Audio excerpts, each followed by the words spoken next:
Hey guys, welcome back to the channel.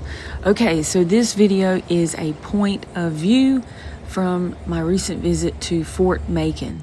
Now, Fort Macon is located in North Carolina. It's on Atlantic Beach, and it's a very good example of a Civil War fort because it really has been really well maintained and kept up and protected. And it surrendered really early on. It surrendered, I believe, in April of 1862. The commander that was in charge, I forget his name, but anyway, I think he might be in the video. I can't remember his pictures and images, but he took over command of it, and he only had it for like a year and a month, and they got bombarded. And you'll see this. It created a crack, and over the roof, this brick roof, and that where the crack was really, really close to where the powder room was. So they were afraid that if it got hit again, the whole thing was going to blow up. So they surrendered pretty early on. And that commander, he was pretty young, and he had epilepsy. So he got taken as prisoner of war, and then eventually he got released. And I think he ended up down either in Mississippi or Louisiana. And he died at the age of 29. From, I believe, complications of epilepsy. So now you go into the museum. Everything here is free, okay? So it's all free. You come in and can see everything. These are some artifacts and stuff. This is a diorama of the fort. And there's a bunch of nature presentations, exhibits to look at. Some of them are of animals, like taxidermy. And then they have these dead birds. I didn't really show that because I hated that. But there was a doctor, and his name was Dr. Elliot Coos. I'm not exactly sure. It looks like a French last name. There's his birds. And he was there, and he wrote a lot of stuff down, and that's him. It doesn't look anything like his picture, okay, as you can see. Okay, so this is the doctor's wife, and her name was Jeannie Augusta McKinney, and she used to write letters to her sister. And if you get a chance, pause this and read that first paragraph. It's really an interesting letter. I think she was quite lonely because they spent a lot of time at these forts. She was like the only woman, and turns out that they got married in 1867, and they divorced in 1886. That was kind of unusual, I read. I mean, because divorce wasn't that common back then, but they did. Okay, so pause and read that sign, because that's very true. This fort is very authentic, very preserved, immaculate, really, and for a fort of this age, and very well maintained, but it is made for war, and so there are a lot of pitfalls. Like there's like a hole, like with stairs straight down and no rails, and be careful. These doors, real quick, those doors and the ones that you'll see ahead of on the video, those are original doors. They're massive. They're massive doors. Those right there, that's original doors to this fort. But what I was going to say about the safety of this fort has different holes and sometimes no railings, and you got to be mindful of kids running around and just be careful, because I saw a lot of kids here during the time we were, and I was scared for their safety.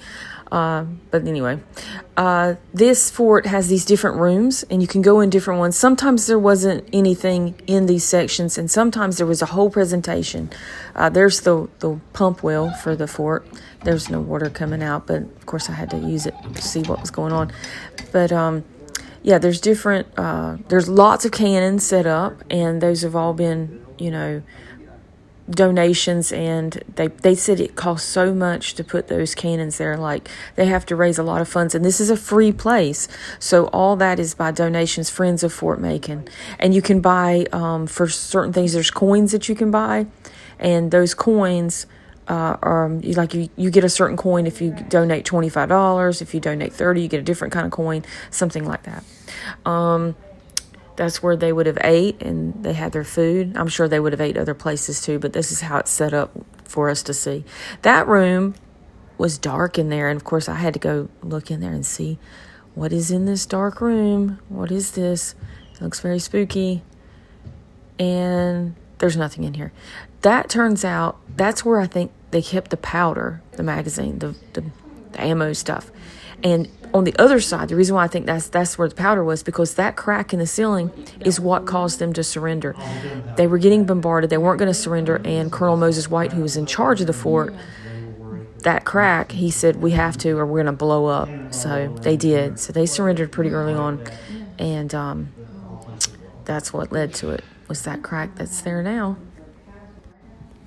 Okay, so this is just walking through various empty rooms that are present. This is coming in to, this is a display to show what it was like during the wartime, when the fort was being used by these soldiers. This reminds me a lot of like the forts down in Fort Fisher, and it was Fort Anderson at Brunswick Town. These places were used through multiple wars. Caswell is one. It's owned by the Baptist Association of Brunswick County. But Fort Caswell was used from the Civil War right on to World War I, World War II, and all.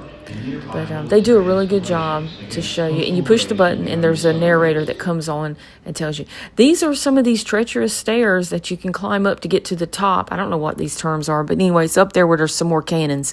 And you get a view out, and you can see the ocean. But it wasn't worth it for me. This is another room you can enter and see. And there's air conditioning.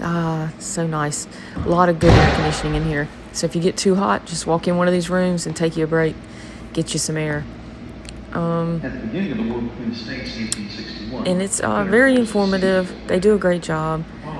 There's also people walking around that work there that can answer questions and give you more detail of what went on during the time that this was active. This was a big portrait on the wall. Okay, so this is what we're waiting for. This was the big boom.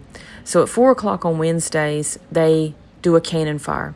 I've never seen a cannon fired, so I was very interested in seeing it.